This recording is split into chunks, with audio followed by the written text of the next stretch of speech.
Alhamdulillahi ala ihsanih wa syukru lahu ala taufiqihi wa amtinanih wa asyhadu an la ilaha illallah wahdahu la syarika lahu ta'ziman li sya'nih wa asyhadu anna Muhammadan abduhu wa rasuluhu da'ila ridwanih.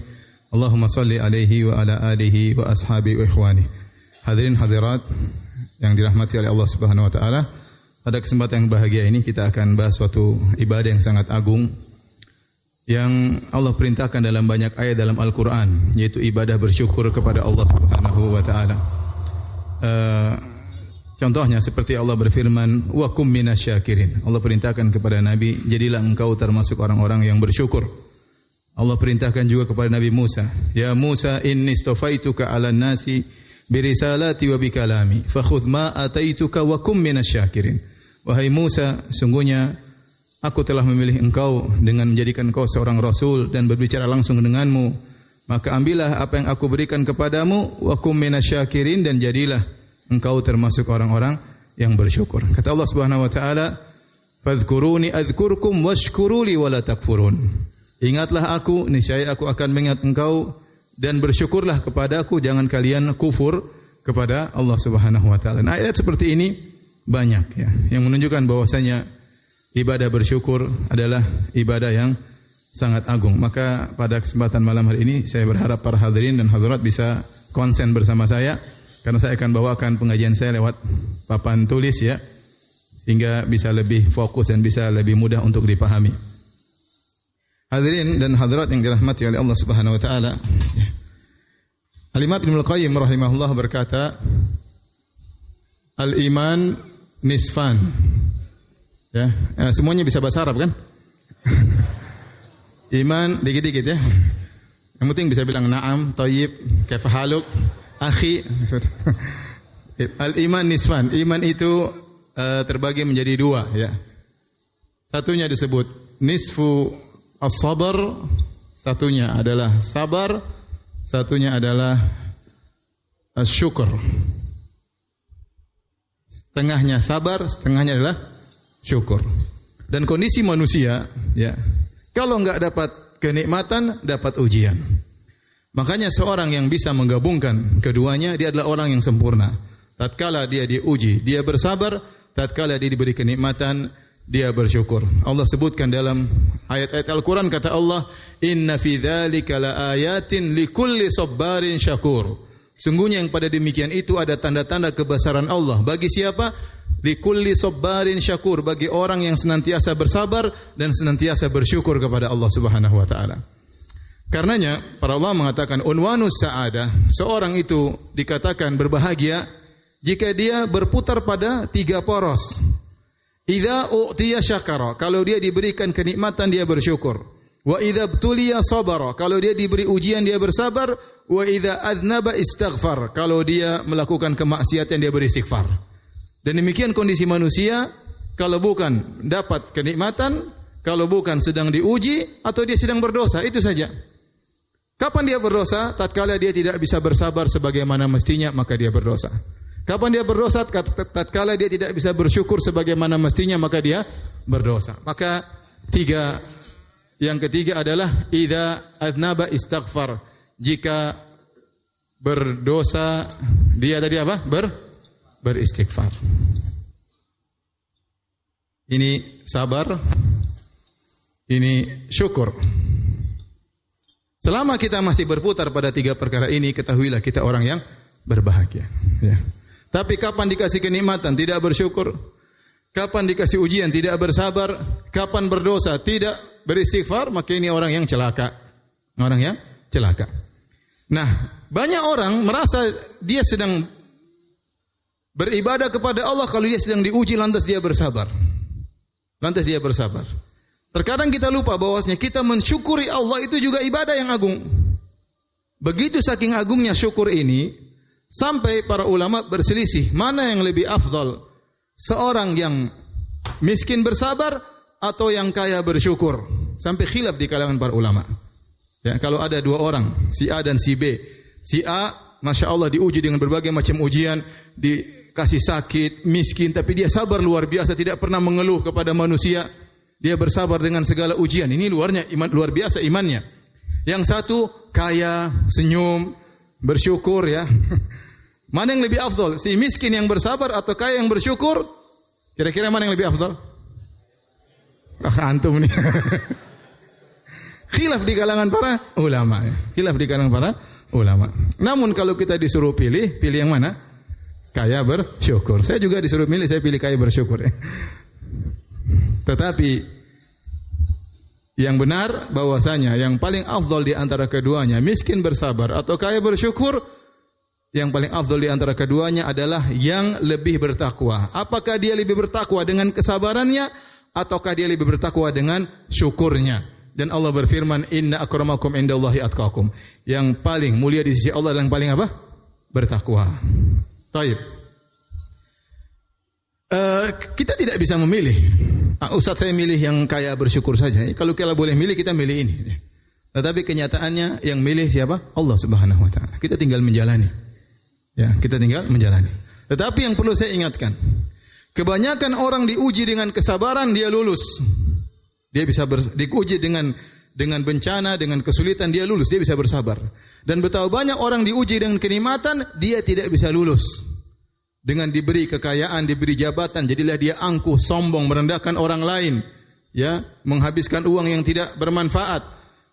Banyak orang diuji dengan kekayaan, tidak bersyukur, gagal. Dalilnya apa? Dalilnya dalam hadis kata Nabi SAW, "Uritul jannah," aku diperlihatkan surga.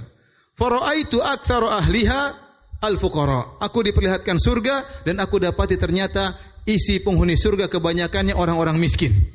Orang kaya pada kemana semua? Orang kaya cuma sedikit. Kebanyakannya apa? Orang-orang miskin. Ini menunjukkan bahwasanya orang banyak diuji dengan kekayaan tidak lulus. Tidak jadi masuk surga. Sekarang saya tanya lagi kedua kali sama antum. Pilih mana? Diuji dengan kemiskinan atau dengan kekayaan? Dengan apa? Kekayaan. Padahal banyak yang enggak lulus. Insyaallah saya lulus, Ustaz. Ya, fitrah manusia memilih diuji dengan apa? Kekayaan daripada kemiskinan. Apalagi ibu-ibu, ya, pilih kekayaan daripada kemiskinan. Baik. Di antara dalil bahwasanya ujian, jadi dua-duanya ujian. Ya. Makanya Nabi berdoa, "Allahumma inni a'udzubika min fitnatil ghina wa min fitnatil faqr." Ya Allah, aku berlindung kepada Engkau dari fitnah kekayaan dan fitnah kemiskinan. Dua-duanya ujian. Seorang terkadang diuji dengan kekayaan, terkadang diuji dengan apa? Kemiskinan, kesusahan. Ya. Tetapi saya katakan tadi, banyak orang diuji dengan kekayaan tidak lulus. Makanya Iblis pernah bersumpah di hadapan Allah Subhanahu wa taala. "Tsumma la'atiyannahum min baini aydihim wa min khalfihim wa an aymanihim wa an syama'ilihim wa la tajidu aktsarahum syakirin." Kata Iblis, "Ya Rabbku, ya Allah, aku akan goda anak-anak Adam. Aku goda dari depannya, dari belakangnya, dari kanannya, dari kirinya, dan kau akan dapati kebanyakan mereka tidak bersyukur." Kebanyakan mereka tidak lulus ujian. Kebanyakan mereka tidak bersyukur. Apalagi Allah berfirman, "Wa qalilun min ibadiyas syakur." Hanya sedikit dari hamba-hambaku yang bersyukur. Ini semakin menguatkan bahwasanya bisa jadi ujian kekayaan lebih berat daripada ujian apa? Kesusahan. Ya. Kenapa? Karena kekayaan sangat membuat orang menjadi sombong, menjadi angkuh. Kata Allah Subhanahu wa taala, "Kalla innal insana la yatgha ar-ra'ahu istaghna." Ketahuilah manusia itu akan melampaui batas, zalim tatkala dia merasa dirinya sudah kaya.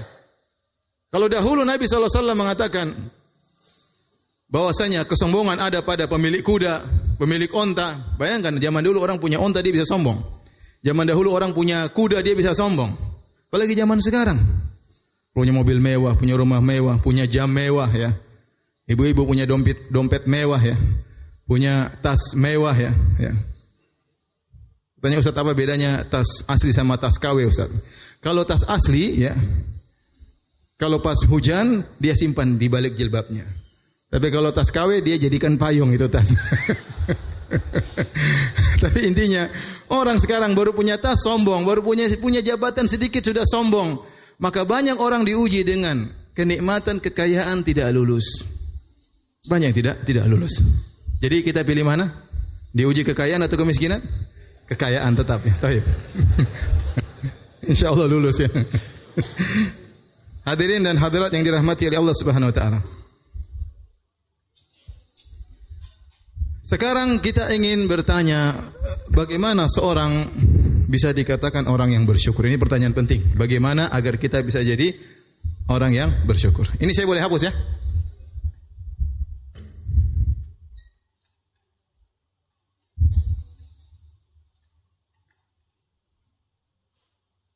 Judulnya agar Anda pandai bersyukur.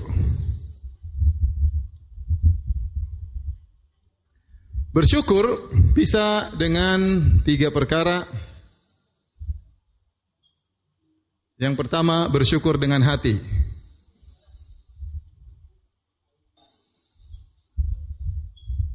Yang kedua, bersyukur dengan lisan. Yang ketiga, bersyukur dengan anggota badan yang lain atau al-jawarih. Ya. 1, 2, 3. Nah, bersyukur dengan hati bisa kita aplikasikan dengan beberapa cara ya. Yang pertama, yang paling penting ya, ada 2 perkara di antaranya. Yang pertama ya, mengakui bahwa seluruh kenikmatan semata-mata hanya dari Allah. Hanya dari Allah. Allah Subhanahu wa taala berfirman, "Wa ma bikum min ni'matin faminallah." Nikmat apa saja yang ada pada dirimu, semuanya dari Allah. Semuanya dari Allah. Nikmat apa saja? Kecerdasan, kesehatan, nikmat punya rumah, nikmat punya keluarga. Banyak orang enggak punya keluarga, banyak orang yang sakit, banyak orang yang tidak cerdas. Ya, nikmat bisa ikut pengajian, nikmat bisa sholat berjamaah. Ya, banyak kenikmatan, nikmat ketentraman, nikmat keamanan. Banyak sekali. Semua nikmat tersebut dari Allah Subhanahu wa taala. Anda berhasil menjadi orang sukses, Anda jadi orang kaya, semuanya dari Allah Subhanahu wa taala. Nah, kalau Anda mengakui dalam hati Anda semua nikmat dari Allah, itu akan menghilangkan ujub dari diri Anda, ya. Menghilangkan ujub. Ujub itu apa? Ujub itu syirik kecil. Ujub itu begini. Ujub itu Anda merasa punya andil dalam keberhasilan Anda bersama Allah. Anda punya peran. Seorang misalnya dia, saya kaya, kenapa Anda bisa kaya? Oh, saya kaya karena saya cerdas. Saya kaya karena saya banyak pengalaman. Nah, tatkala Anda merasa kaya karena Anda pintar, karena Anda punya banyak pengalaman, itu menunjukkan Anda ujub. Anda lupa bahwasanya kekayaan, kecerdasan Anda juga dari Allah. Pengalaman Anda juga dari mana? Dari Allah. Nah, seorang kalau merasa dia punya andil dalam keberhasilan dia juga, itulah orang yang ujub. Sehingga dia menyamakan dirinya dengan Allah Subhanahu wa taala. Makanya para ulama mengatakan ujub itu adalah syirik kecil. Kenapa? Dia merasa bukan cuma karena Allah dia berhasil, tapi karena dia juga, maka ada keberhasilan tersebut. Sehingga dia menyandingkan dirinya bersama Allah dalam menentukan keberhasilannya. Dan ini tidak benar. Ya. Dan ini sikap Qarun. Ya. Waktu dia kaya, dia berkata, "Innama utituhu ala ilmin indi." Saya bisa kaya karena saya punya ilmu, kata Qarun. Ujub dia. Padahal semuanya dari siapa? Dari Allah. Saya sering sampaikan bahwasanya kekayaan tidak berbanding lurus dengan kecerdasan. Betapa banyak orang cerdas, bahkan kepalanya botak, profesor tidak kaya-kaya. Bahkan muhajian aja tidak punya uang kadang-kadang. Betapa banyak orang sekolah biasa-biasa, tetapi Allah berikan apa? Kekayaan dan keberhasilan. Ya, oleh karenanya kapan kita mengakui bahwasanya segala kenikmatan murni dari Allah Subhanahu wa taala, semata-mata dari Allah, saya hanya menjalani, maka kita bersyukur kepada Allah dan hilang ujub dari diri kita. Kapan kita merasa punya andil dalam keberhasilan tersebut, maka ada ujub dalam diri kita, maka syukur kita akan berkurang kepada Allah Subhanahu wa taala. Maka hati-hati. Seorang dapat kenikmatan apapun, dia mengatakan semuanya dari mana? Dari Allah Subhanahu wa taala. Dan kita setiap hari dalam salat kita mengatakan wa iyyaka nasta'in, dan hanya kepada Engkau lah kami mohon pertolongan, yaitu segala keberhasilan saya hanya karena pertolongan-Mu ya Rabb. Itu maksudnya. Segala keberhasilanku semuanya karena pertolongan Engkau ya Rabb. Ya. Ini pertama. Yang kedua, di antara bentuk bersyukur dengan hati, jangan pernah merasa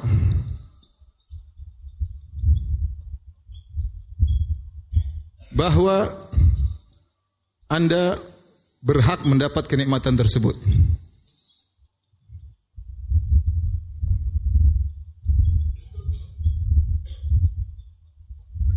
Benar, kita sudah berusaha, kita bekerja, kita belajar, kita ujian, kita mencoba, kita berusaha.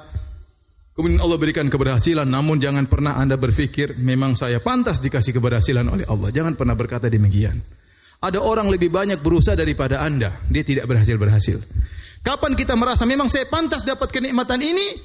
Rasa syukur kita kepada Allah kurang. Mungkin kita pantas di sisi Allah, yang tahu Allah itu hal gaib. Biarkan Allah yang menilai kita pantas atau tidak. Tapi kita jangan pernah merasa memang saya pantas dapat nikmat ini, jangan. Memang saya pantas jadi seorang pejabat, memang saya pantas menjadi apa? Dokter, pengusaha dan yang lainnya. Kita bilang semua karunia dari siapa? Dari Allah Subhanahu wa taala.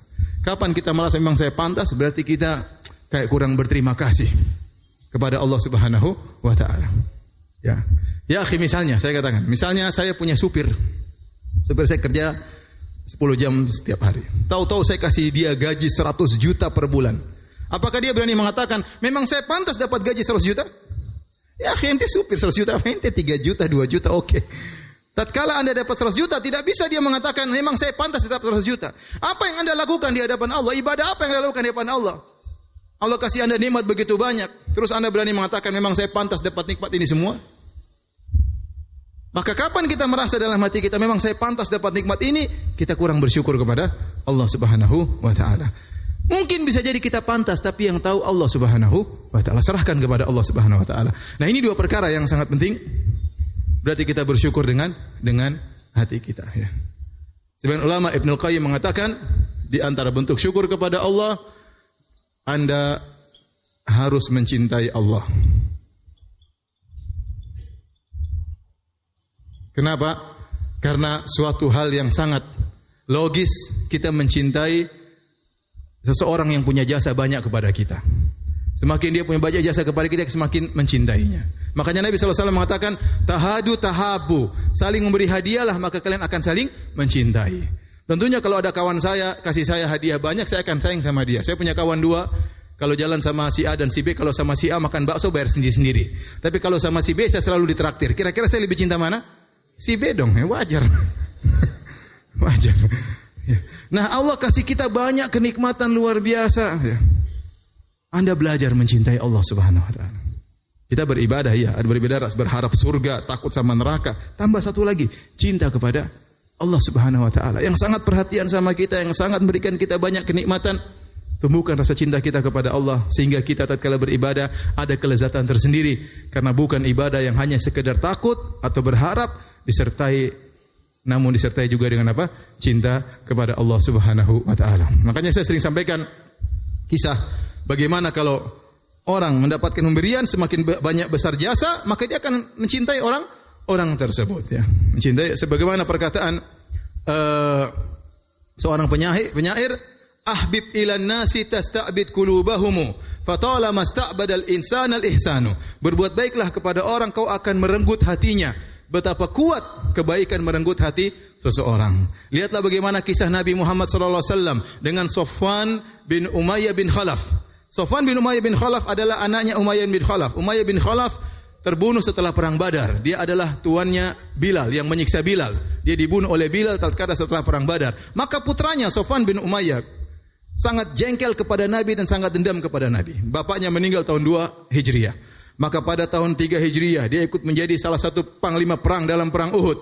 Namun tidak berhasil membunuh Nabi SAW. Perang Khandaq dia datang lagi ingin membunuh Nabi SAW. Namun tidak berhasil. Dendamnya tidak bisa tersalurkan.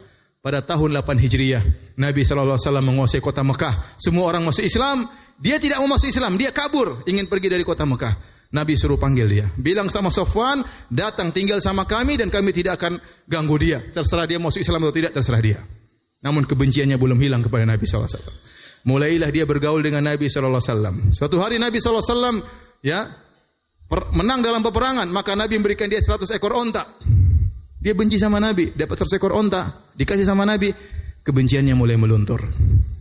Dikasih lagi Nabi kasih dia 100 ekor onta lagi. Mulai lagi meluntur. Dikasih lagi 100 ekor onta. Akhirnya dia cinta kepada Nabi. Dia mengatakan tidak ada wajah yang paling aku benci di atas muka bumi seperti Nabi. Sekarang Nabi yang paling aku cintai. Kalau orang punya jasa sama kita, kita pasti akan sayang sama dia. Kalau anda nggak percaya, ada orang jengkel sama anda kasih dia mobil. Kira-kira dia maafkan nggak? Dia maafkan. Mobil pertama dia maafkan. Anda kasih lagi mobil kedua. Kira-kira anda yang paling dia cintai. Anda kasih istri, lebih lagi cinta lagi. Baik, kita lanjutkan. Bersyukur dengan lisan. bersyukur dengan lisan, di antaranya dengan mengucapkan alhamdulillah.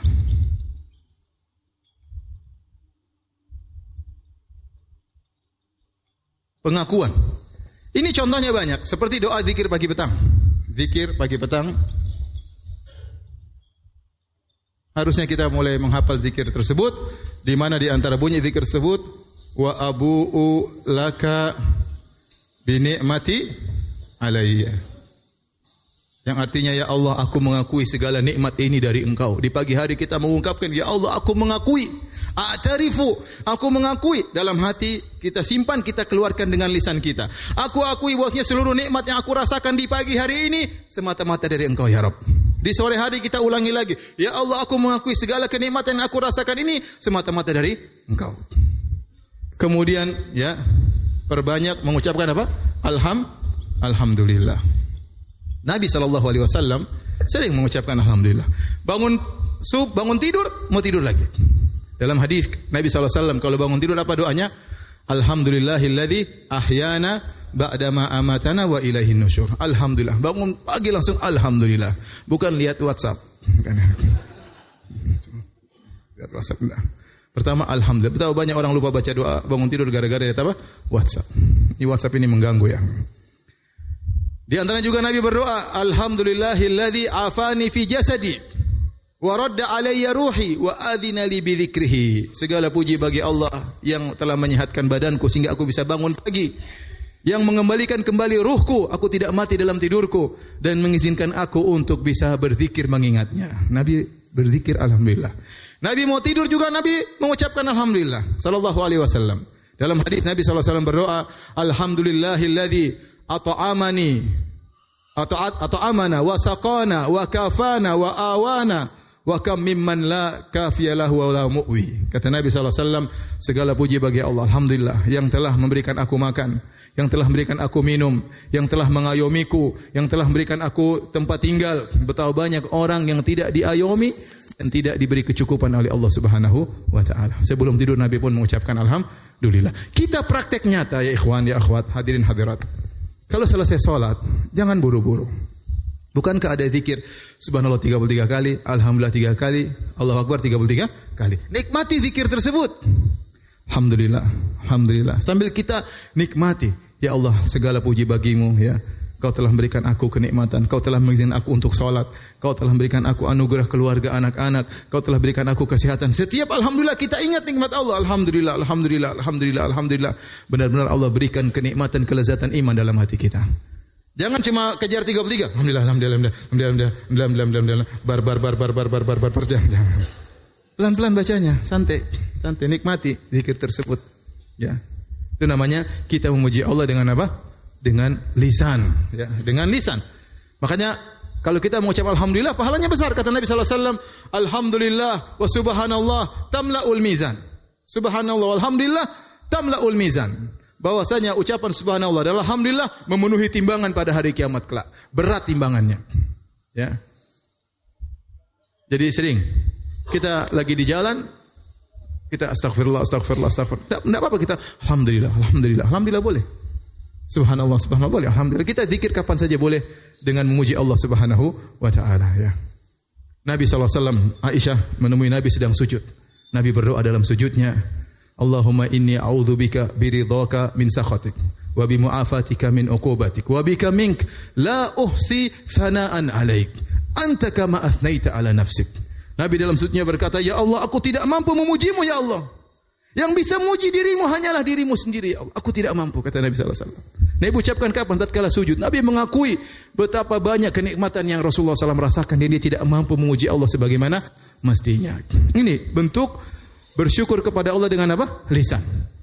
Yang di antara yang keduanya adalah dengan at-tahaddus bin ni'mah. Yaitu menyebut-nyebut kenikmatan. Artinya apa? Cerita tentang kenikmatan. Ini ini ya ikhwan dan akhwat yang dirahmati Allah Subhanahu wa taala, kita di antara hal yang buat kita pandai bersyukur kepada Allah, bentuk kita bersyukur, kita sebut kenikmatan kita ya. Waktu Nabi SAW bertemu dengan seorang, Nabi SAW melihat dia bajunya lusuh. Nabi berkata, ya, apakah Allah berikan nikmat kepada engkau? Kata dia, iya ya Rabb, iya Nabi SAW. Maka dia mengatakan, idza an'amallahu 'alaika falyuri atau falyura atharuh. Kalau Allah berikan engkau kenikmatan kepadamu, maka tunjukkanlah. Jangan kau sembunyi-sembunyikan ya. Udah kaya raya baju masih robek-robek ya. Ya maksudnya bukan sombong juga, tapi biasa aja. Kalau nanti diberi kenikmatan ya oke lah. Pakai baju yang rapi, yang bagus, yang indah. Mobil boleh, tapi jangan sampai sombong. Intinya demikian. Bahkan kita disuruh untuk menceritakan. Wa amma bi ni'mati rabbika fahaddits. Adapun nikmat Rabbmu maka sebut-sebutlah. Maksudnya bagaimana? Kita ceritakan kepada orang-orang terdekat kita. Yang mereka tidak hasad kepada kita. Yang orang-orang tersebut sayang sama kita. Contohnya kita cerita sama istri kita, sayang, masih ingat enggak 20 tahun lalu? Kamu masih kurus, sekarang kamu gemuk alhamdulillah misalnya. Dulu sayang kita kontrak rumah cuma 3 kali 4, sekarang Masya Allah 4 kali 6, alhamdulillah misalnya. Banyak nikmat cerita terus semua agar iya benar ya sayang kita lupa ya benar banyak sekali nikmat Allah berikan pada kita. Itu kita cerita-cerita agar kita pandai bersyukur kepada Allah Subhanahu wa taala. Kita ceritakan sama anak kita. Nak, dulu Abi begini, kamu sekarang Masya Allah. Sekarang kamu bisa begini, ya. Ceritakan itu. Ya alhamdulillah sekarang sayang kita bisa punya ini. Ya, kita ceritakan, boleh cerita sama teman boleh. Ya, boleh cerita sama kawan, ya. Yang penting orang-orang yang sayang sama kita, ya. Namun ingat, kita bercerita tersebut bukan dalam rangka sombong, tapi dalam rangka bersyukur. Karena tahadduts bin nikmat ini bisa 2 model. Orang cerita-cerita karena pamer, ya. Ada yang cerita-cerita karena bersyukur. Alhamdulillah dulu mobil saya cuma 1, sekarang 3, alhamdulillah. Dia bersyukur. Sekarang 3 mobil saya, lain kan beda, model ceritanya beda. Yang satu bercerita karena bersyukur dengan tawadhu, mensyukuri nikmat. Yang satu pamer, sombong. Bukan itu yang dimaksud oleh Allah. Allah mengatakan, wa amma bi ni'mati rabbika fahaddits. Adapun nikmat Rabbmu ceritakan, maksudnya kau bercerita dengan tawadhu karena bersyukur kepada Allah agar orang tahu bahwasanya nikmat yang Allah berikan kepadaku ini hadza min fadli rabbi liyabluwani ashkuru am akfur. Ini semua dari karunia Allah untuk mengujiku. Aku bersyukur atau aku kufur kepada Allah Subhanahu wa taala. Ya. Jadi kita cerita. Namun ingat jangan cerita sama semua orang. Kalau ada orang suka hasad jangan ceritakan. Ya. Karena banyak orang tidak kuat melihat kebahagiaan kita. Ya. Makanya waktu Nabi Yusuf bermimpi melihat 11 bintang, matahari, rembulan sujud kepada dia, apa kata bapaknya? Ya bunayya la taqsus ru'yaka ala ikhwatika fayakidu laka kaida. Wahai Yusuf putraku, jangan kau ceritakan mimpimu kepada kakak-kakakmu, mereka akan berbuat makar kepadamu. Kenapa kakak-kakakmu hasad sama engkau? Maka tidak semua orang kita ceritakan kenikmatan kita. Jangan kita share di grup, di Facebook, alhamdulillah baru beli mobil baru. Jangan ya. Alhamdulillah baru dapat istri baru. Jangan ya akhi. Banyak orang tidak kuat lihat Anda poligami. Banyak orang tidak kuat lihat Anda punya mobil 2. Banyak orang tidak kuat melihat Anda jalan-jalan di sana sini sama keluarga. Tidak perlu di-share. Kalau Anda mau cerita sesama orang-orang yang sayang sama Anda cerita sama kawan, oke, enggak apa-apa. Bikin grup di antara kawan yang Anda tahu mereka sayang sama Anda. Adapun men-share segala kenikmatan di Facebook, di media sosial, banyak orang yang tidak suka melihat hal tersebut. Apa kata Nabi SAW? Fa inna kulla dhi ni'matin mahsud. Sungguhnya setiap orang yang punya kenikmatan dihasati oleh orang lain. Ya. Tapi boleh kita cerita sama orang-orang yang dekat dengan kita. Kalau ada orang datang sama kita dan kita tahu dia jengkel sama kita, tanya, ya akhi, mulai bahasa Arab, ya akhi, ente udah punya rumah? Alhamdulillah punya. Kita jawab global aja, jangan detail. Rumahnya ada berapa? Cukup alhamdulillah. Ukurannya berapa? Ini mulai kepo dia. Cukup alhamdulillah. Kenapa kalau ente jawab dengan detail repot? Ente bilang rumah saya cuma 3 kali 4. Miskin, kasihan. Ente bilang rumah saya 500 meter persegi. Kok bisa 500 persegi? Hasad dia. Sudah ente enggak usah jelaskan secara detail. Ente santai aja, global aja. Alhamdulillah.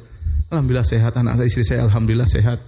Saya punya usaha alhamdulillah. Enggak usah cerita detail. Saya punya toko ada 5, saya punya mobil ada 7, enggak usah. Tidak semua orang bisa kuat melihat Anda dalam apa? Kenikmatan. Saya ingatkan sama ibu-ibu. Ibu-ibu ini sering nanti foto sama suaminya pamer di Facebook. Dibelikan emas sama suaminya pamer di Facebook. Akhirnya banyak wanita yang, ini siapa suaminya luar biasa. Boleh enggak kita gabung di situ? Hati-hati.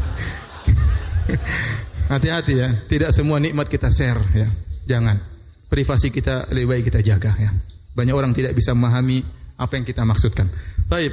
Jadi kita bersyukur dengan lisan, dengan alhamdulillah, kita cerita atau sebut-sebut nikmat tersebut kepada anak kita, istri kita, kepada kawan-kawan kita agar kita tidak lupa. Kepada istri kita ingatkan, kepada anak kita ingatkan agar kita pandai bersyukur kepada Allah. Kemudian yang ketiga, bersyukur dengan anggota badan. Maka ini ada beberapa cara. Yang pertama, banyak beribadah. Ibadah terutama salat dan sedekah. Makanya Nabi SAW rajin salat hatta tatawarram qadamah, sampai kedua kaki beliau bengkak. Aisyah bertanya, ya Rasulullah, engkau telah diampuni dosa-dosamu yang telah lalu dan akan datang. Dan ini hanya spesial Nabi SAW yang diampuni dosa-dosanya akan datang. Semua manusia diampuni dosa yang telah lalu yang sudah dia kerjakan. Tetapi Nabi jangankan yang sudah dia kerjakan, kalau ada dosa, bahkan kalau dia melakukan dosa di kemudian hari Allah ampuni. Artinya surga sudah dijamin bagi Nabi SAW. Tetapi kenapa dia beribadah sampai kakinya bengkak-bengkak, sampai pecah-pecah? Kata Nabi SAW, afala akunu abdan syakura. Kenapa aku tidak menjadi hamba yang pandai bersyukur? Allah berkata kepada Nabi Sulaiman setelah Allah berikan nikmat yang begitu banyak. Bayangkan istana yang begitu megah, punya anak buah dari kalangan manusia, dari kalangan hewan, dari kalangan jin, bisa berbicara dengan bahasa hewan, bisa terbang dengan anginnya. Luar biasa Raja Sulaiman. Apa kata Allah? I'malu ala Dawud syukra. Wahai keluarga Daud, wahai anaknya Daud, Sulaiman alaihissalam, beribadahlah, beramalah sebagai bentuk bersyukur kepada Allah. Maka kalau orang dikasih kenikmatan tidak pernah beribadah, omong kosong kalau dia bersyukur kepada Allah. Mana buktinya Anda bersyukur? Mana Anda sujud kepada Rabbul Alamin? Di antara bentuk Anda bersyukur, Anda banyak salat kepada Allah. Di antara bentuk Anda bersyukur, Anda bersedekah, infakkan sebagian harta yang Allah berikan kepada Anda. Oleh karenanya Allah menyebutkan kepada Nabi SAW, Inna a'tainakal kautsar. Sungguhnya kami telah berikan kepada engkau wahai Muhammad telaga Al-Kautsar, nikmat di surga, telaga Al-Kautsar. Kata Allah, fasalli li rabbika wanhar. Karenanya, seakan-akan Allah berkata, karenanya aku telah berikan nikmat kepadamu, fasalli, maka salatlah, wanhar, dan sembelihlah. Apa namanya? Simbol dari sedekah. Maka orang yang banyak bersyukur, dia banyak salat dan banyak bersedekah. Dia hubungkan dia dengan Allah dan juga berbuat baik kepada manusia-manusia yang lain. Itu bentuk syukur kepada Allah. Di antaranya adalah sujud syukur. Nabi SAW kalau diberi kabar gembira atau kenikmatan, kharra sajidan. Nabi langsung sujud syukur. Tidak harus berwudu. Dapat kabar gembira langsung kita sujud. Allahu Akbar, syukur, baca doa, sujud, selesai. Ya. Sujud syukur. Dan ini dipraktikkan oleh para sahabat. Di antaranya Ali bin Abi Thalib. Ali bin Abi Thalib radhiyallahu ta'ala anhu diperintahkan oleh Nabi SAW untuk memerangi Khawarij. Di zaman beliau ada orang-orang Khawarij yang mengkafirkan kaum muslimin, yang membunuh kaum muslimin, ya, mudah menumpahkan darah kaum muslimin. Maka Nabi memotivasi Ali bin Abi Thalib radhiyallahu anhu untuk memerangi mereka. Mereka jumlahnya ribuan. Sebelum diperangi oleh Ali bin Abi Thalib radhiyallahu anhu, Ali mengutus Ibnu Abbas, sepupu Nabi radhiyallahu ta'ala anhuma, untuk berdialog dengan mereka. Maka datanglah Ibnu Abbas berdialog dengan mereka. Akhirnya sekitar berapa ribu, 3.000 atau 4.000 sadar, pisah dari Khawarij. Sisanya berperang dengan Ali. Setelah berperang akhirnya banyak di antara mereka yang tewas, banyak di antara mereka lari. Setelah selesai perang, Ali berkata, iltamisu dzasuriyah. Carilah lelaki di antara mayat-mayat tersebut yang memiliki tai lalat besar dan di situ ada untaian rambut di tai lalat tersebut. Kenapa? Karena Ali pernah mendengar dari Nabi SAW, bunuhlah orang-orang Khawarij dan nanti di antara mereka ada orang yang punya ciri-ciri seperti itu. Mulailah anak buah Ali bin Abi Thalib cari tumbukan mayat. Enggak ada. Ya Amirul Mukminin, tidak ada orang yang kita cari. Maka Ali bin Abi Thalib pun keringat. Kata Ali bin Abi Thalib, "Ma kadzabtu wa la kudzibtu." Aku tidak bohong dan aku tidak dibohongi oleh Rasulullah sallallahu alaihi wasallam. Rasulullah pernah bilang ada di antara mereka yang memiliki ciri tersebut. Cari. Ini cari lagi, dibuka-buka mayat, ternyata mayatnya di bawah. Didapati ada orang tangannya putus, sementara ada tai lalat besar di ujung tangannya dan ada untaian rambut. Begitu Ali melihat mayat tersebut, kharra sajidan. Ali bin Abi Thalib langsung sujud apa? Syukur. Jadi kalau kita dapat kenikmatan naik pangkat misalnya, sujud syukur. Ya. Misalnya dikabarkan orang tua kita sembuh, kita sujud syukur. Ya. Saya berapa kali menghadiri atau melihat di Madinah tatkala sedang sidang S2 atau S3, begitu diumumkan si fulan telah lulus dengan predikat cum laude, langsung sujud syukur. Di tempat sidang langsung sujud syukur. Nikmat. Ya. Ada satu orang sujud syukur. Kenapa sujud syukur? Dapat izin dari istri. Masya Allah. Sujud syukur. Izin apa? Izin haji. Taib. Yang ketiga, ya, bersyukur dengan anggota badan, di antaranya meninggalkan maksiat.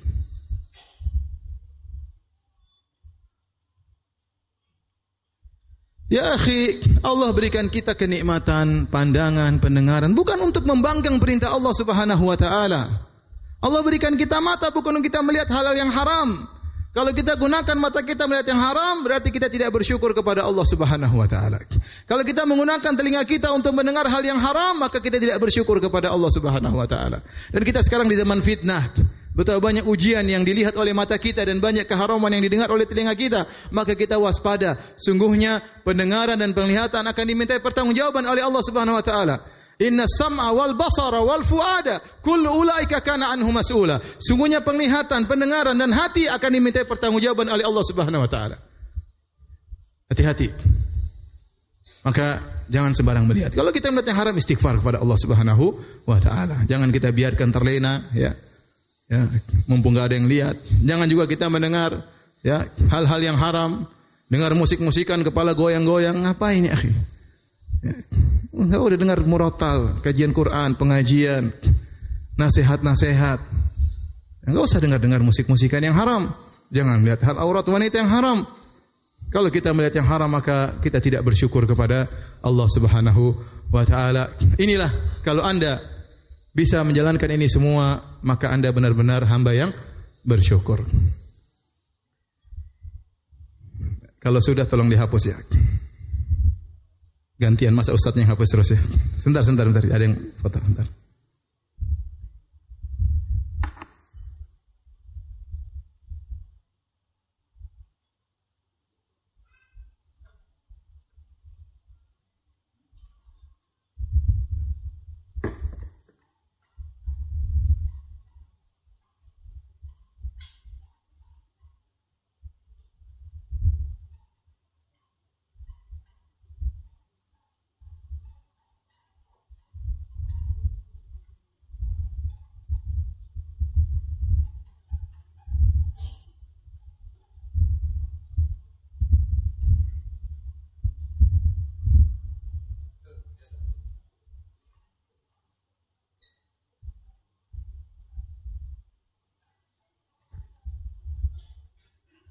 Taib hadirin dan hadirat yang dirahmati Allah Subhanahu wa taala, pembahasan kita berikutnya bagaimana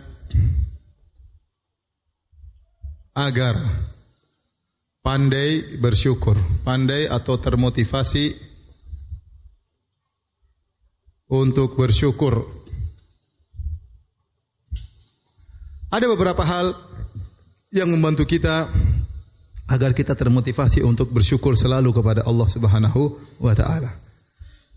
Yang pertama adalah selalu melihat ke bawah dalam urusan dunia.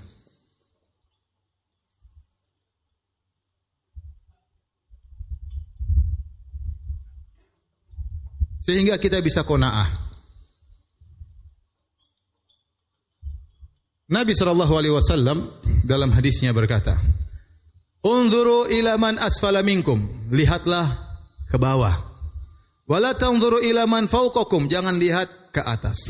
Fa innahu ajdaru alla tasdaru nikmatallahi alaikum. Karena dengan cara demikian kalian tidak akan meremehkan nikmat yang Allah berikan kepada kalian. Kita kalau lihat ke atas masalah dunia tidak akan pernah ada habis-habisnya. Di atas langit masih ada langit. Mau kaya apapun pasti ada yang lebih kaya. Tapi kalau kita lihat ke bawah kita akan pandai bersyukur. Dan ini peran ibu-ibu sangat besar. Betapa banyak bapak-bapak menjadi baik karena istrinya. Dan betapa banyak bapak-bapak menjadi buruk karena istrinya. Ibu-ibu perhatikan, kalau ibu-ibu qanaah, selalu lihat ke bawah, bapak-bapak juga akan qanaah. Tapi kalau ibu-ibu selalu lihat ke atas, papi, tetangga baru beli mobil baru, papi. Terus maksud lo apa? Maksudnya ya, kita beli juga mobil baru. Papi kan enggak punya uang, papi gajinya cuma sekian, masa papi mau korupsi? Jangan korupsi papi, utang papi. Insya Allah Allah mudahkan kita bayar hutang. Akhirnya ngutang, gaya mobil baru. Yang bikin repot siapa? Istrinya. Saya pernah ketemu seorang polisi umroh sama saya. Dia bilang, Ustadz, istri saya pergi ke tetangga punya kulkas baru. Langsung dia bilang, papi kita ganti kulkas. Kenapa tiba-tiba minta ganti kulkas? Rahasianya ternyata dia melihat kulkas tetangganya masih baru. Alhamdulillah cuma lihat kulkas. Kalau lihat rumah baru gimana? Jadi ini, jangan sering lihat ke atas. Kalau kita selalu lihat ke atas, kita enggak akan pernah puas dan kita akan pernah bahagia. Kalau Anda ingin bahagia, qanaah. Nerima dengan apa yang Allah berikan kepada Anda. Apa kata Imam Syafi'i rahimahullahu taala? "Idza ma kunta dza qalbin qanu'in fa anta wa malikud dunya sawa'u." Kalau kau punya hati yang qanaah, kau dan raja dunia sama saja. Itu raja mau bahagia, dia baru bisa bahagia kalau dia punya istana yang banyak, punya selir yang banyak, punya mobil yang banyak, baru dia bahagia. Anda mungkin belum punya itu semua, sudah bahagia terlebih dahulu daripada sang raja. Betapa banyak orang, bosnya lebih semrawut wajahnya daripada anak buahnya. Bisa jadi seorang supir mudah senyum, sementara bosnya yang kaya raya enggak pernah senyum. Kenapa? Supirnya sudah bahagia sebelum bosnya. Kenapa? Supirnya qanaah. Maka qanaah adalah kanz, merupakan harta yang sangat besar. Kalau dimiliki oleh seorang lelaki, apalagi ibu-ibu, maka mudah berbahagia. Maka kalau ingin pandai bersyukur, jangan pernah lihat ke atas. Jadi kalau kita suami lihat istri kita mulai macam-macam, pengen beli ini, pengen beli anu, pengen beli ini, beli anu, kita ajak, bawa ke rumah-rumah kumuh tuh. Ini rumah tetangga kita, cuma 3x4, di situ tempat tidurnya, di situ WC-nya, di situ tempat masaknya, dia hidup dengan penuh kesederhanaan. Lihat sebagian ibu-ibu, enggak sempat dia pergi ke salon, enggak pernah beres-bereskan rumahnya, enggak sempat, bukan enggak mau, dia enggak bisa, anaknya banyak, dia harus ngurus. Dia tidak bisa ke salon, enggak punya uang untuk mencantikkan wajahnya. Badannya kurus. Kamu sayang, gemuk alhamdulillah, cantik alhamdulillah, ya. Masih tidak mau berubah lagi, bawa ke kuburan. Nih sudah lihat kuburan selesai. Mudah-mudahan dia jadi qanaah. Akhi, kalau lihat ke atas terus orang tidak akan pernah puas. Hati-hati ibu-ibu, ini kuncinya di ibu-ibu ya. Ibu-ibu ya, jangan sampai ngajarin suami apa? Tamak, rakus dengan dunia. Harus qanaah. Kalau ibu-ibu qanaah, insyaallah para suami juga apa? Qanaah. Kuncinya di ibu-ibu. Jadi selalu melihat ke bawah. Jangan pernah lihat ke atas. Betapapun susahnya kita, pasti yang lebih susah daripada kita. Betapapun sulitnya kita, pasti yang lebih sulit daripada kita. Maka kalau mau mudah bersyukur, selalu lihat ke bawah dalam urusan dunia. Yang kedua, kalau mau selalu rajin bersyukur, selalu ingat-ingat nikmat Allah.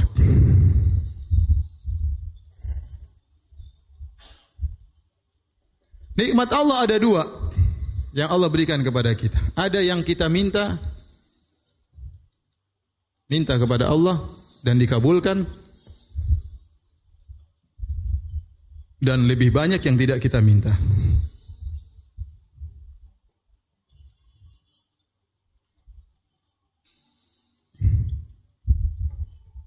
Kita, ya kalau kita renungkan, banyak kita berdoa kepada Allah, apakah di malam hari, di sepertiga malam yang terakhir, dalam sujud kita, dalam solat kita, atau bermunajat tatkala di Mekah, di depan Ka'bah, atau di padang Arafah, dan Allah kabulkan banyak permintaan kita, banyak. Memang sebagian tidak dikabulkan.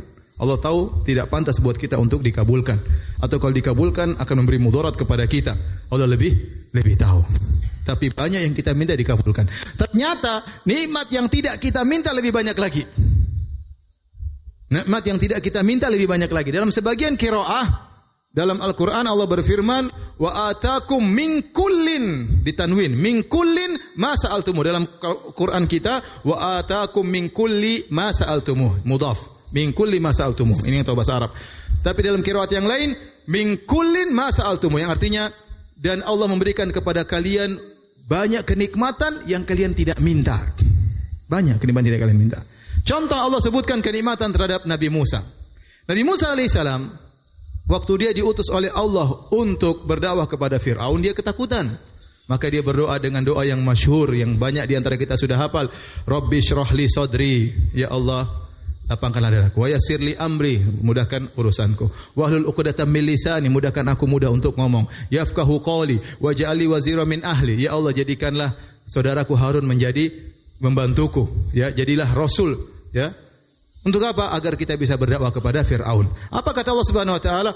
Qala qad utita su'laka ya Musa. Wahai Musa, permintaanmu aku kabulkan. Kemudian apa kata Allah? Wa laqad mananna 'alaika marratan ukhra. Sungguh sebelumnya aku telah berikan engkau kenikmatan yang banyak. Kapan? Waktu kau masih bayi. Idz auhayna ila ummika ma yuha anikdhifihi fit tabuti fakdhifihi fil yammi falyulqihil yammu bis sahil ya'khudhu aduwwi wa aduwwullah wa alqaitu 'alaika mahabbatan minni walitusna ala aini. Ingatlah Musa waktu kau masih kecil belum bisa apa-apa. Tatkala Fir'aun dan tentaranya mencari kamu untuk kau dibunuh, setiap anak laki-laki dari Bani Israel yang lahir akan dibunuh. Allah selamatkan engkau padahal kau tidak bisa ngomong, tidak tahu apa-apa, tidak ngerti apa-apa. Maka Allah wahyukan kepada ibumu untuk meletakkan engkau dalam keranjang, untuk dilepaskan di sungai Nil. Ini Allah kasih nikmat atau bukan? Kasih nikmat kepada Nabi Musa sementara dia tidak pandai meminta. Dia masih kecil. Tidak tahu bahaya yang menyerangnya, dia tidak tahu. Begitu sampai di tengah sungai, diambil oleh istri Fir'aun, dilihat oleh Asia bintu Muzahim, diambil, kemudian Fir'aun jengkel, kita bunuh saja, kata Allah, wa alqaitu 'alaika mahabbatan minni, aku lemparkan kecintaan kepadamu, jadilah Fir'aun dan istrinya cinta kepada engkau. Sayang, yang bikin siapa? Allah Subhanahu wa taala. Dan ceritanya panjang kalau cerita Nabi Musa. Akhirnya Nabi Musa alaihissalam dirawat kembali oleh ibunya. Allah ingatkan, ini semua kenikmatan aku berikan kepada engkau tanpa kau mintai, wahai Musa. Sekarang kita renungkan diri kita, betapa banyak nikmat yang Allah berikan kepada kita tidak minta. Saya enggak usah cerita jauh, saya sendiri. Saya dulu tinggal di Papua sana, di Sorong. Ya, bukan dari keluarga Islami. Ya. Saya ingat saya dulu bapak saya, ibu saya tidak sholat. Saya di keluarga yang pertama kali sholat. Tatkala saya artinya sholat 5 waktu, saya SMA baru saya mulai sholat. Ya. Selama itu saya tidak sholat sesekali kalau dapat tugas dari sekolah suruh tanda tangan baru saya tanda tangan karena saya sholat. Sholat karena untuk laporan kepada bu guru dan pak guru. Ya. Tapi subhanallah, Allah berikan saya kenikmatan dan saya tidak pernah bercita-cita jadi ustaz. Saya ingin jadi insinyur, makanya saya ke UGM waktu itu. Tapi lain cerita. Allah kasih saya nikmat, saya bisa ke Madinah. Banyak hal yang tidak pernah saya minta sebelumnya. Allah buat saya bisa haji tiap tahun yang tidak pernah saya minta sebelumnya. Jadi mau saya, masing-masing kita punya banyak kenikmatan yang tidak pernah kita minta sebelumnya, Allah kasih. Maka kalau kita ingat nikmat-nikmat tersebut, maka kita akan termotivasi untuk bersyukur. Ya Rabb, kita bersyukur kepada Allah Subhanahu wa taala. Betapa banyak nikmat yang kau berikan kepada aku. Ya. Dan kita punya banyak kenikmatan. Cukup antum hadir di sini itu nikmat luar biasa. Ya. Betapa banyak orang cerdas tidak dapat hidayah. Antum agak sedikit-sedikit cerdas dapat hidayah. Alhamdulillah.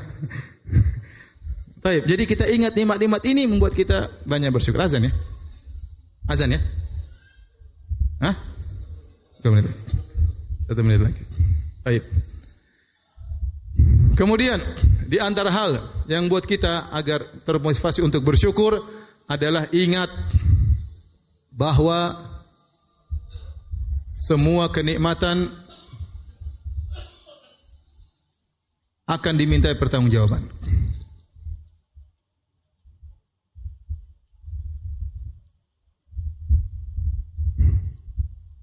Antum sudah hafal ayatnya semua. Tsumma la tus'alunna yauma idzin 'anin na'im. Sungguh benar-benar kata Allah. Kemudian la tus'alunna, itu ada lam taukid, ada nun taukid. Antum masalahnya antum tidak tahu bahasa Arab ya. Kalau antum tahu bahasa Arab itu artinya begini. Sungguh-sungguh benar-benar demi Allah kalian akan dimintai pertanggungjawaban atas segala kenikmatan yang kalian rasakan. Semuanya akan dimintai pertanggungjawaban. Taib, azan dulu.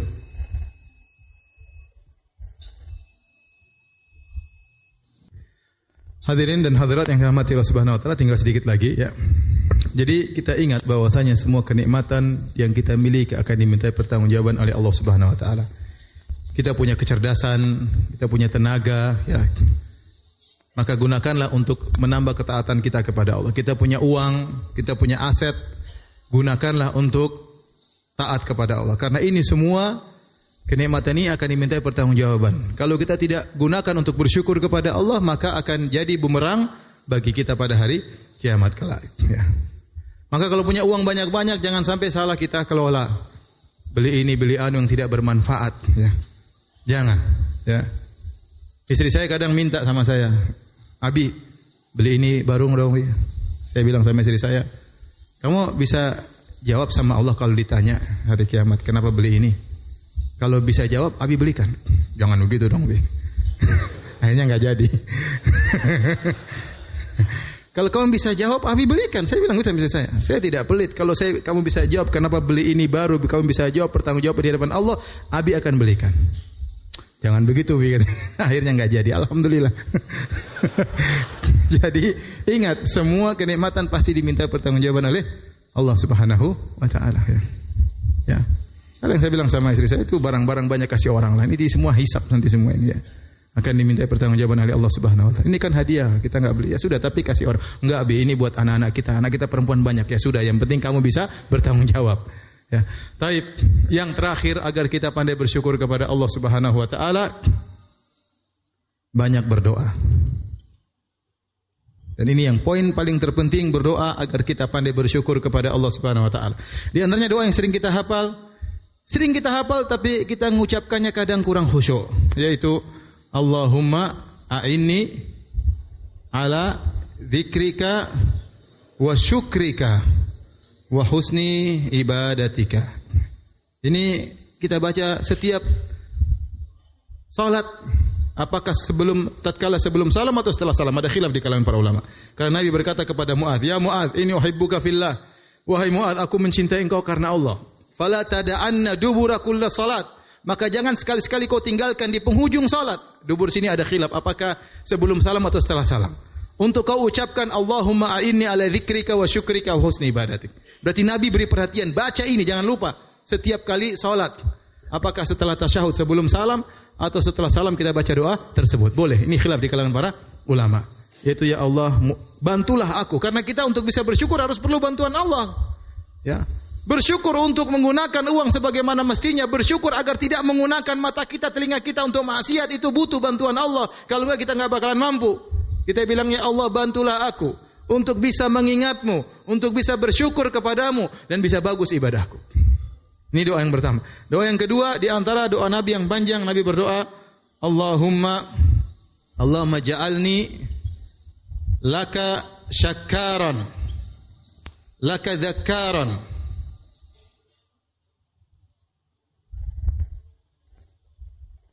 Yang artinya, ya Allah, jadikanlah aku senantiasa bersyukur. Syakkar itu maksudnya sigoh mubalagh, artinya senantiasa bersyukur. Laka dzakkaran, senantiasa berzikir kepadamu. Coba dihafal. Allahumma ja'alni laka syakkaran laka dzakkaran. Allahumma ja'alni laka syakkaran laka dzakkaran. Kita doa tatkala sujud kita berdoa kepada Allah Subhanahu wa taala. Demikian juga di antara doa yang Allah ajarkan dalam Al-Qur'an, Rabbi auzi'ni an ashkura ni'mataka allati an'amta alayya wa ala walidayya wa an a'mala salihan tardah.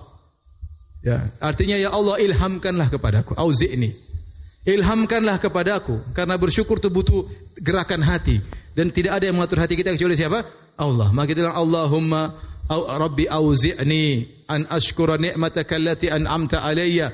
Ya Rabbku, ilhamkanlah kepadaku agar aku bersyukur atas nikmat yang kau berikan kepadaku. Wa ala walidayya, dan kedua orang tuaku. Wa na'mala salihan tardah, dan aku agar bisa mengaplikasikan syukurku kepada engkau dengan beramal saleh yang engkau ridhai. Ini di antara doa-doa yang bisa kita baca agar kita pandai bersyukur kepada Allah Subhanahu wa taala. Demikian saja para hadirin dan hadirat, semoga Allah menjadikan kita hamba-hamba yang pandai bersyukur kepada Allah, dan semoga Allah menjadikan kita termasuk hamba-hambanya yang sedikit, yang kata Allah, wa qalilun min ibadiyasy syakur, hanya sedikit dari hamba-hambaku yang bersyukur kepada Allah Subhanahu wa taala. Demikian, kalau ada yang bertanya saya persilahkan. Wallahu taala alam bisawab. Bagi para jamaah yang ingin bertanya, dibuka sesi tanya jawab. Dipersilahkan.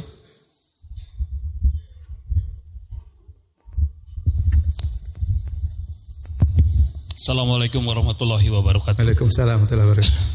Alhamdulillah, tadi sungguh banyak uraian tausiah yang Ustaz sampaikan.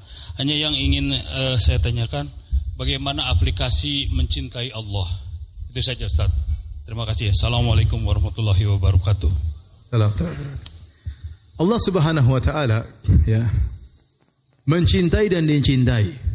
Ya. Makanya Allah berfirman, "May yartadda minkum an dini fasawfa ya'tillahu biqaumin yuhibbuhum wa yuhibbuna."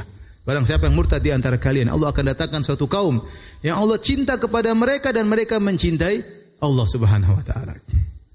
Demikian juga dalam hadis waktu Nabi sallallahu alaihi wasallam mengatakan ya tentang perang Khaibar, kata Nabi sallallahu alaihi wasallam, sa'utiyanna rayata ghadan rajulan yuhibbuhullah wa rasuluhu wa yuhibballaha wa rasulahu.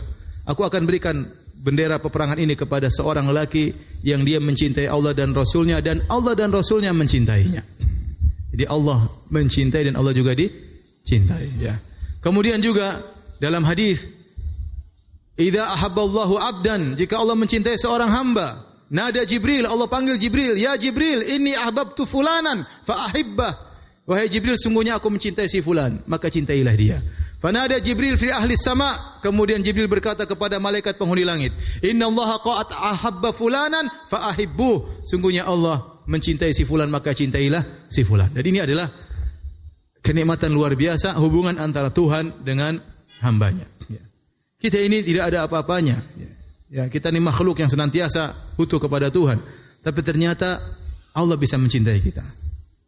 Ya, kalau kita banyak beramal saleh, mendekatkan diri kita kepada Allah Subhanahu wa taala, menjalankan sunnah-sunnah Nabi sallallahu alaihi wasallam sebagaimana firman Allah dalam hadis qudsi, "Wala yazalu 'abdi yataqarrabu ilayya bin nawafil hatta uhibbah." Senantiasa hambaku mendekatkan dirinya kepadaku dengan perkara-perkara sunnah sampai aku mencintainya. Sampai aku mencintainya. Maka di antara bentuk aplikasi kita kepada Allah Subhanahu wa taala itu kita mencintai apa yang dicintai oleh Allah dan kita benci apa yang dibenci oleh Allah Subhanahu wa taala. Makanya Nabi berkata, "Min awthaqi ural iman", di antara tali keimanan yang sangat kuat, al-hubbu fillah wal bughdhu fillah. Cinta karena Allah dan benci karena Allah Subhanahu wa taala. Kalau ada perkara yang Allah cintai, kita cinta. Allah suka kita ke masjid, kita ke masjid. Allah suka kita bersedekah. Allah mencintai orang yang soleh, kita cinta kepada orang-orang yang soleh. Untuk Allah benci kepada kemaksiatan, kita benci kepada kemungkaran dan kemaksiatan. Itu di antara aplikasi kita, bahwasanya kita cinta kepada Allah Subhanahu wa taala, kita mencintai apa yang dicintai oleh Allah dan kita benci apa yang dibenci oleh Allah Subhanahu wa taala. Secara global, maka kita perlu mengenal perkara apa yang dicintai oleh Allah dan perkara apa yang dibenci oleh Allah Subhanahu wa taala. Ada lagi yang bertanya? Assalamualaikum warahmatullahi wabarakatuh. Waalaikumsalam warahmatullahi wabarakatuh. Pertanyaan saya, bagaimana cara menghilangkan ujub itu di dalam hati? Cara menghilangkan ujub, yaitu kita tahu bahwasanya kita renungkan bahwasanya saya ini bukan siapa-siapa. Saya ini yang ciptakan Allah, yang berikan saya kecerdasan Allah Subhanahu wa taala, yang berikan saya pengalaman Allah, yang berikan saya kemudahan Allah, semuanya Allah. Kemudian kenapa kita ujub? Kita lihat betapa banyak orang lebih cerdas daripada saya, namun saya lebih berhasil daripada dia. Betapa banyak orang lebih banyak pengalaman daripada saya, namun saya lebih berhasil daripada dia. Dengan demikian, kita tidak merasa sedikit pun bangga di hadapan Allah, dan kita tidak merasa bahwasanya kita punya andil dalam keberhasilan kita sama sekali. Ada orang pernah tanya sama saya, "Ustaz, saya 2 kali ditanya begitu. Ustaz, saya ini baru belajar agama, tapi kok saya merasa ujub, ya. Saya baru hafal 3 juz, saya sudah merasa apa? Ujub." Saya bilang, "Ya akhi, ngapain ente ujub? Baru 3 juz saja ujub." Kalau orang 30 juz ujub ya mungkin. Ente baru 3 juz sudah apa? Ujub. Ujub tidak pada tempatnya, paham? Ente tidak tahu bahasa Arab. Di Madinah saja anak-anak kecil bahasa Arab mereka tidak ujub. Ente sini sudah 50 tahun tidak tahu bahasa Arab masih mau ujub. Apa yang mau ente ujubkan? Kita ini apa yang kita miliki untuk kita ujub? Jadi kita tahu kita ini rendah, kita hina, mau apa kita ujubkan? Kita berusaha, beraktivitas, bekerja untuk bisa membantu kaum muslimin. Kata Nabi SAW, "Khairukum anfa'ukum linnas", sebaik-baik kalian yang paling bermanfaat bagi orang lain. Kita berusaha. Ya, tapi jangan ujub. Karena ujub ini merusak amal kita. Fal ujuba fahdharhu, innal ujuba mujtarifun a'mala sahibihi.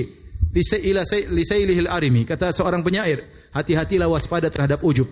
Sungguhnya ujub itu akan menggeret amal soleh pelakunya kepada banjir yang merusaknya. Hati-hati kalau kita ujub, amal kita gugur. Maka jangan ujub. Kita berhasil, alhamdulillah, mungkin berhasil dalam jabatan, berhasil dalam dakwah, berhasil dalam tulisan, berhasil dalam, jangan ujub. Semua itu karena Allah Subhanahu wa taala. Ya. Baik ya. Baik, ada lagi yang bertanya? Ya. Waalaikumsalam warahmatullahi wabarakatuh. Kasih mic-nya biar yang lain bisa dengar.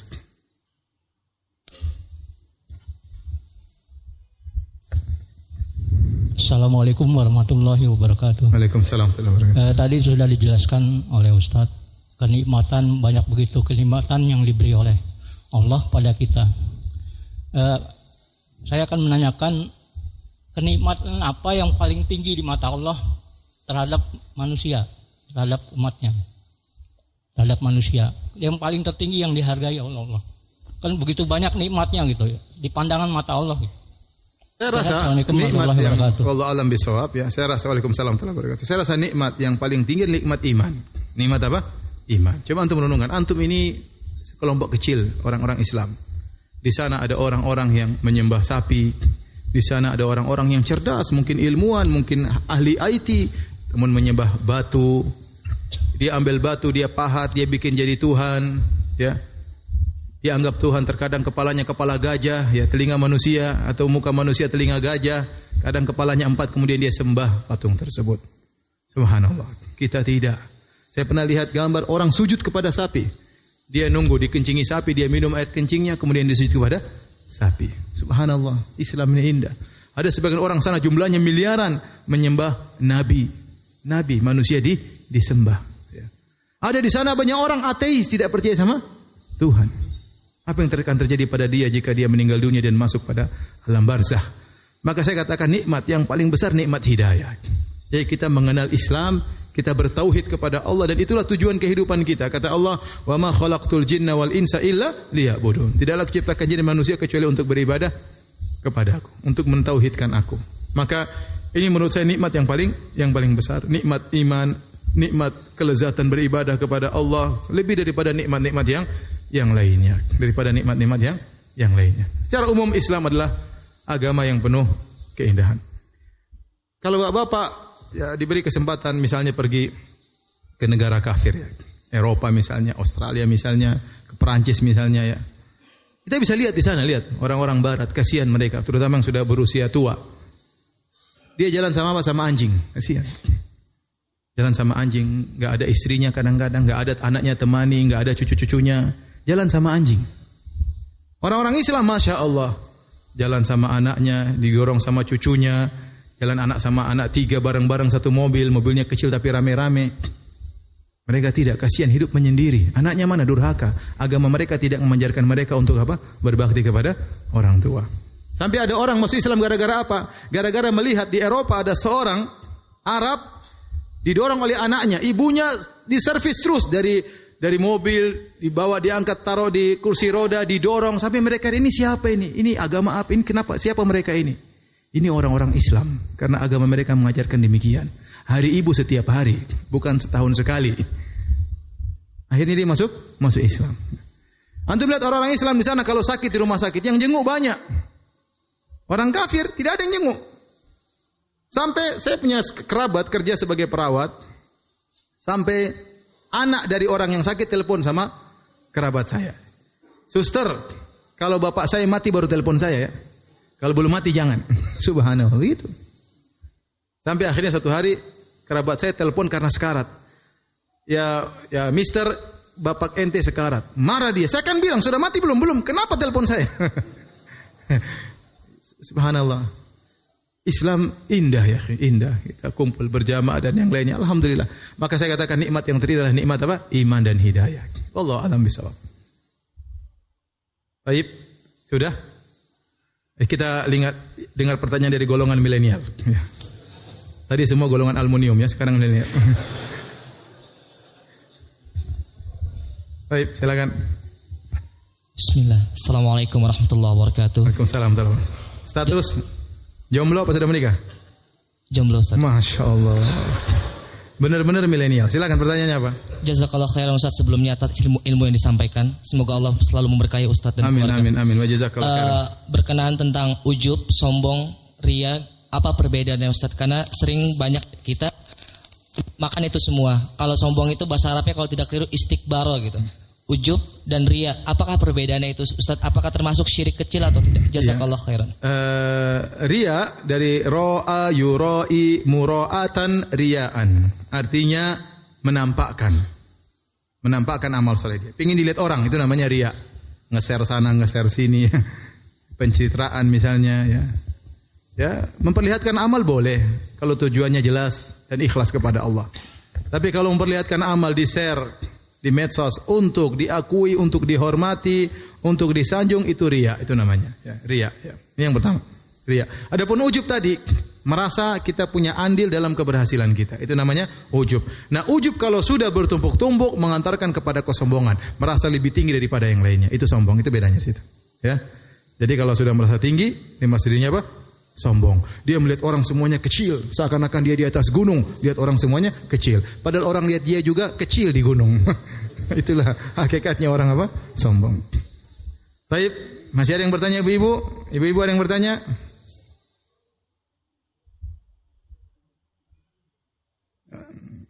Enggak ada? Kalau enggak ada gimana? Lanjut. Sudah. Lagi. Nih yang masih satu lagi, masih remaja, super remaja. Silakan. Terakhir ya. Assalamualaikum warahmatullahi wabarakatuh. Waalaikumsalam warahmatullahi wabarakatuh. Ustaz, bagaimana kalau misalnya seorang penghafal Al-Quran, cara mensyukuri dia tuh sudah hafal gitu. Cara mensyukuri bahwa dia tuh udah hafal, dan juga cara menghindari ujub, riya dan sombong atas hafalannya dia sendiri gitu. Allahu yubarik fiki Ustaz. Assalamualaikum warahmatullahi wabarakatuh. Waalaikumsalam warahmatullahi wabarakatuh. Saya katakan bahwasanya banyak hal yang membuat seorang sombong. Harta membuat orang sombong. Nasab, saya keturunan ini, keturunan itu. Saya keturunan raja. Raden misalnya. Kerajaannya masih ada, sudah enggak ada. Bisa bikin orang sombong. Ya. Jabatan juga bisa bikin orang sombong. Mobil mewah bisa bikin orang sombong. Di antara yang bisa bikin orang sombong, ilmu. Ilmu bisa bikin orang sombong. Mentang-mentang merendahkan orang lain. Hafalan Quran bisa bikin orang sombong. Dan betapa banyak orang jadi sombong gara-gara punya hafalan Quran. Betapa banyak orang sombong gara-gara punya hafalan yang banyak, hafal hadis, hafal Quran. Hati-hati. Betapa banyak orang sombong, kenapa? Karena pengikutnya banyak. Dia tidak sadar jadi sombong. Karena kalau saya ngisi banyak orang hadir, sombong dia. Hati-hati. Oleh karenanya, agar kita tidak sombong, kita tahu bahwasanya itu adalah nikmat dari Allah, akan diminta pertanggungjawaban. Bahwasanya apa yang Allah berikan kepada saya ini, kata Nabi SAW, Al-Qur'anu hujjatun lak au alaik. Quran itu cuma dua kemungkinan, membelamu pada hari kiamat atau menyerangmu pada hari kiamat. Kalau kau tidak amalkan, kau akan diserang dengan hafalanmu tersebut pada hari kiamat kelak. Kalau kau jadi sombong dengan hafalanmu, kau akan diserang oleh Al-Quran pada hari kiamat kelak. Tidak ada pilihan ketiga, cuma sekedar wawasan, enggak ada. Al-Quran itu membelamu, kata Nabi, wal Qur'anu hujjatun lak au alaik. Quran itu membelamu pada hari kiamat atau akan jadi bumerang menyerangmu pada hari kiamat. Kapan? Kalau kau tidak amalkan. Maka seorang yang sudah hafal Quran, di antara dia bersyukur kepada Allah, dia solat malam. Dia murojaah dalam solat malamnya. Nikmati apa yang dia baca, pahami apa yang dia baca. Insya Allah dia tidak ujub, karena isinya semua tentang akhirat. Gimana dia mau ujub? Mengingatkan dia akan meninggal dunia, mengingatkan bahwasanya ada namanya hisab, ada namanya mizan, ada namanya banyak perkara yang dahsyat pada hari kiamat kelak. Bukan hanya sekedar hafal store, tidak. Mulai dia pelajari isinya. Mulai dia nikmati apa yang dia baca. Usahakan semua yang antum hafal, antum mengerti meskipun hanya terjemah. Tafsir belakangan. Yang penting antum hafal ini maksudnya apa. Misalnya, aulalaka fa'aula. Apa maksudnya? Antum harus paham. Apa maksudnya aulalaka fa'aula? Itu apa artinya? Banyak orang hafal tidak tahu artinya apa. Ya. Misalnya, ya. Maka dengan demikian mudah-mudahan Allah memberi kemudahan bagi kita semua untuk bersyukur kepada Allah Subhanahu wa taala. Demikian, saya mohon maaf atas segala kekurangan dan saya berterima kasih kepada seluruh panitia yang mendukung terjadinya acara ini. Semoga Allah memberikan ganjaran sebanyak-banyaknya pada hari kiamat kelak. Subhanakallah bihamdik asyhadu alla ilaha illa anta astaghfiruka wa atubu ilaik. Assalamualaikum warahmatullahi wabarakatuh.